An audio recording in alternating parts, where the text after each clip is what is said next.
Halo semua, kembali lagi bersama saya Calvin. Hari ini saya akan membahas lanjutan Liga Inggris yang barusan berjalan kemarin. Jadi emang cepet sih. Jadi kan kapan lalu kan aku bahas Liverpool lawan City. Dan sekarang saya bakal bahas klub-klub lain dari Big Six, yaitu dari MU, Tottenham, kemudian juga dari Chelsea, dan nanti tambahan Arsenal, tapi bukan di Liga Inggris tapi di Liga Malam Jumat atau Liga Eropa. Karena itu ini saya nanti totalnya bikin 2 video, dan ya saya akan upload mungkin dalam hari yang sama gitu jika sempat. Jadi kita mulai dari yang pertama dulu, yaitu Brentford lawan Chelsea. Ini yang paling pertama mulai, tapi aku nggak sempat lihat dua babak, jadi cuma lihat satu babak di babak kedua.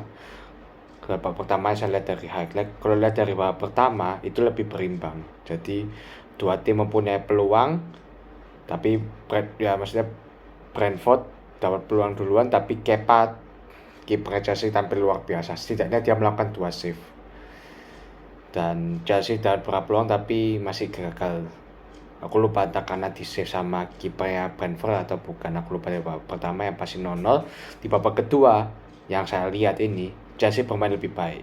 Setelah ada beberapa pergantian pemain, termasuk dimasukkan Aubameyang sama ada pemain muda juga, siapa itu namanya, itu bermain lebih baik. Mereka lebih menciptakan banyak peluang, tapi itu pun tidak bisa cetak gol karena kipernya David Raya bermain bagus. Jadi dia bintang di pertandingan ini ya dua kiper ini, David Raya sama si Kepa, itu pemain cukup bagus. Kalau dilihat dari formasi, Chelsea mainnya seakan-akan 3-5-1-1, padahal sajanya mereka main 3-4-3 karena Mason Mount itu lebih ke depan, jadi lebih ke attacking midfielder dibanding ke midfielder biasa gitu. Jadi 0-0, tapi ya mereka Chelsea ini masih bisa berkembang karena kan juga pelatihnya masih mungkin adaptasi Graham Potter. Yang aku kaget dia main 3-4-3 karena 3-4-3 kan itu kan pendahulunya si Graham Potter, yaitu si Thomas Tuchel. Jadi itu strategi dipakai Thomas Tuchel dipakai lagi sama Graham Potter dan hasilnya seri.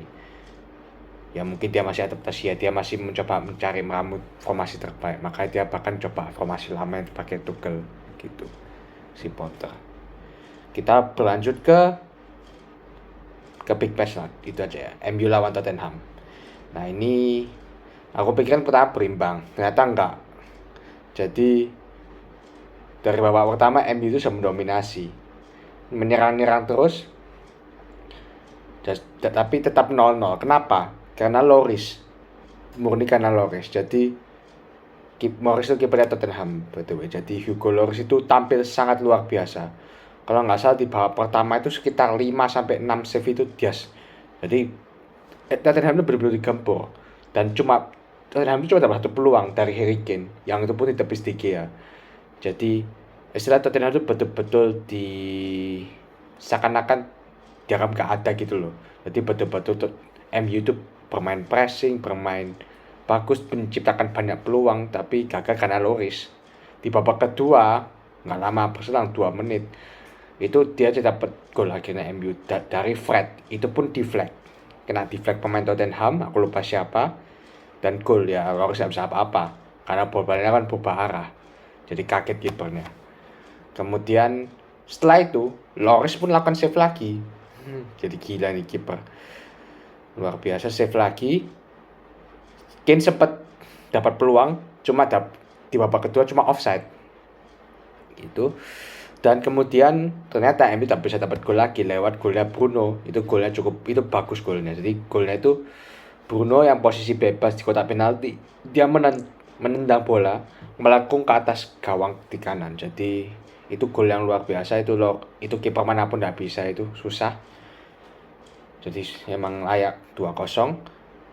Tapi yang harus diperhatikan adalah pemain Tottenham ini apa ya, jadi betul-betul mereka hampir nggak bisa menciptakan peluangnya cuma dari Kane, dan defense-nya itu betul-betul hancur. Jadi sampai di berapa kali dilewati sama pemain MU. Syukurnya mereka ada Lloris, karena MU itu menciptakan 10 shot on target loh. dan 28 tembakan dan 10-nya on target. Jadi anggapannya Lloris itu di pertandingan ini sendiri melakukan 8 save. Jadi kalau dari pemain Tottenham yang man of the match jelas Lloris.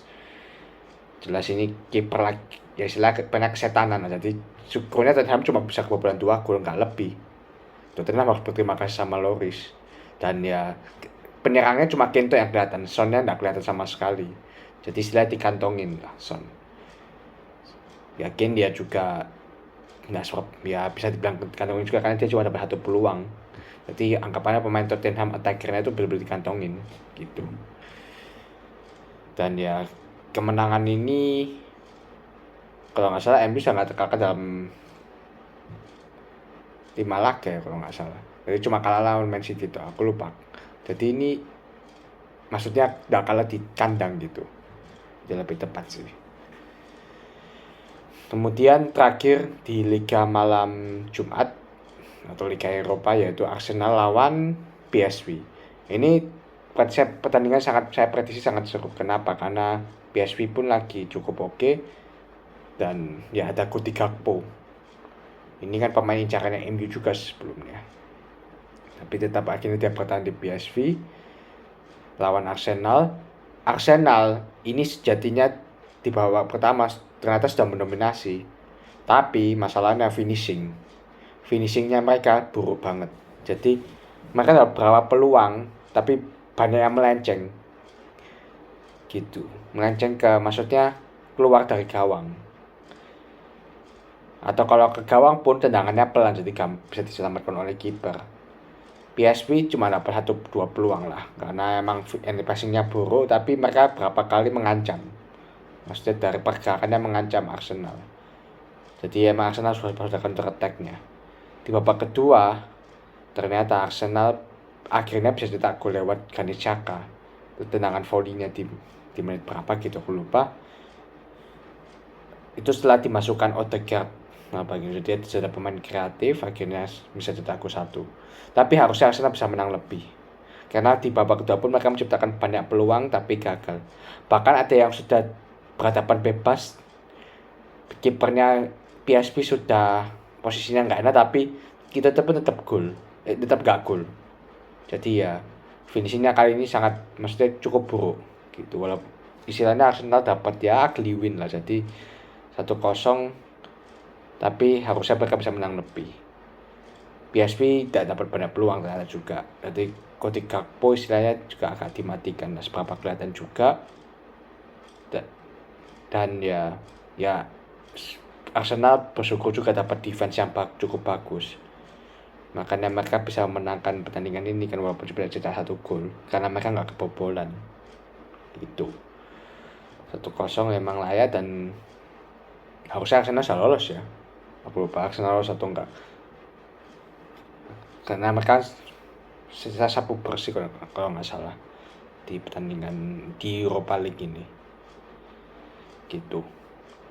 Itu aja sih dari saya. Terima kasih sudah menonton.